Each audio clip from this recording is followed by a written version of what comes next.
ગાંધીનગરના પેથાપુરમાં ડિમોલિશનનો વિરોધ કરવામાં આવ્યો। ત્રીજા દિવસે ચરેડી પાસે લોકો દ્વારા વિરોધ કરાયો। ચરેડી પાસે દબાણો દૂર કરતા સ્થાનિકોનો વિરોધ।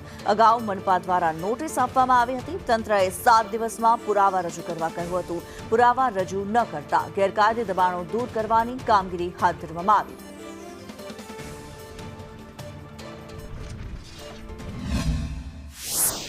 ઓગણીસો ને 91 આ વસાવટ છે અને હાઈકોર્ટનો સ્ટેટ બી મુકાયો હતો।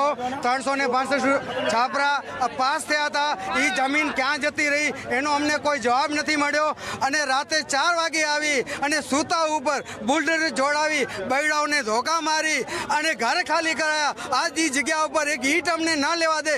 આવો અત્યાચાર અમારા પર ક્યાં સુધી થઈ રહ્યો છે? અમે આ હિન્દુસ્તાનના છીએ, અહીંયાના છીએ, અહીંયાના વતની છીએ, નાગરિક છે, અહીંયા જન્મ લીધો છે, અહીંયા રહ્યા છીએ। અમે દૂધથી કરી અને પાણી સુધીનો ટેક્સ ગવર્મેન્ટને આપીએ છીએ। દૂધથી કરીને પાણી સુધીનો ટેક્સ આપીએ છીએ। જ્યારે આને ગવર્મેન્ટ જે વખતે અમને વિકાસનો કીધું હતો, ગુજરાતનો વિકાસ, બલકે ગુજરાતનો વિકાસ નથી, ગુજરાતના ગરીબોને હટાવી દેવા